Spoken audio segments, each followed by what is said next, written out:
Рахмат. Кийинки сөз депутат Акаев Жанарбек Кубанович. Рахмат. Урматтуу Өткүрбек Асылбекович, сиздин отчетуңузду окудук. Эң коррупциялашкан мамлекеттик органдарды тизмесинде окудук. Билим берүү министрлиги, саламаттык сактоо министрлиги, ички иштер министрлиги, жалаң эле жанагы 10 000 сом айлык алып иштеген милиция, врачтар, мугалимдер иштеген мекеме коррупциялашкан органдардын катарында турат. Эмне үчүн сиздин отчетто коррупциялашкан мамлекеттик органдардын катарында бажы кызматы, финполиция жок?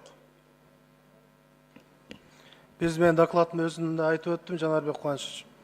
Бул бизге түшкөн арыз даттануулардын негизинде, анан пландык текшерүүлөрдүн негизинде мыйзам бузуучулуктар аныкталган, ошонун негизинде талдалган талдоонун жыйынтыгы менен бул көрсөткүчтөр.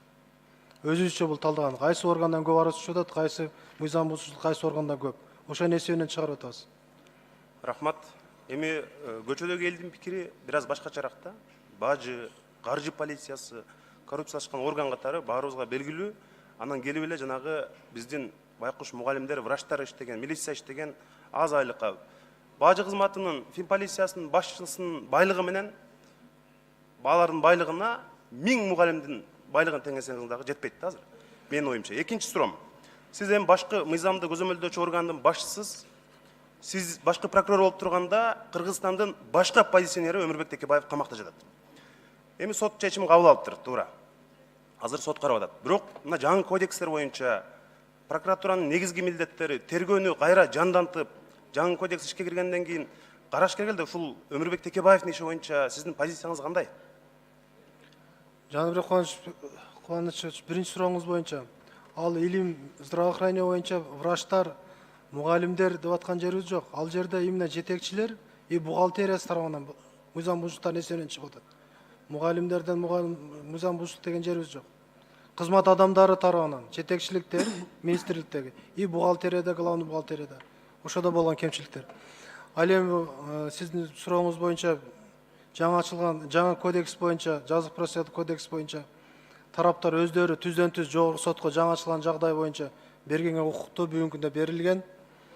Анан убагында бизге берилгенде биз канааттандуудан баш тартылган.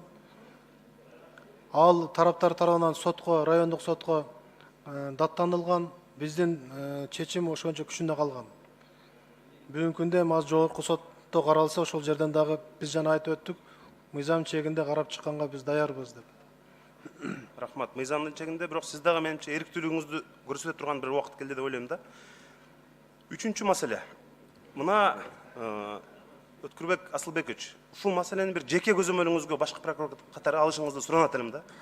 Көрүстөн сатуу боюнча маркум журналист, мекенчил уулубуз Улан Эгизбаев иликтеген маселе, сиздер мына финполицияга бергенсиздер, булардан чынында үмүт өчүп баратат. Ушуну бир жеке көзөмөлүңүзгө алып бере аласызбы? Ошол проблеманы айтып даттанган адамдардын өздөрүн сотто айыпка жыгып койду да, эми бул коомчулук өтө таң калуу менен кабыл алды мунучу. Ушул ишти бир көзөмөлүңүзгө алып бере аласызбы? Ооба, көзөмөлгө алабыз. Бул боюнча жалпы 3 кылмыш иши козголгон. 2 кылмыш иши боюнча бүгүнкү күндө тергөөсү болуп атат, көзөмөлгө алабыз. 1 кылмыш боюнча сотко жөнөтүлүптүр, бүгүнкү күндө сотто каралып жатат. Ама тергөөсү жүрүп аткан кылмышты дагы контролго алабыз. Ички иштер министрлигинин өкүлү отурат. Мына Кашкар Жонушалиев министр келип, криминал боло берген, мындан ары да боло берет дептир. Ушул эми министрдин сөзүбү. 10 секунд. Биз ишкерлерди тоногон криминалдын баарын ордун түрмөдөн көрсөтөбүз. Аларды жок кылабыз деп сүйлөш керек да министр. Ушу Кыргызстандын ички иштер министри криминалды жок кыла турган адам ушунда турса, биз каяка барабыз эми? Болбойт мындай сөздөр, мындай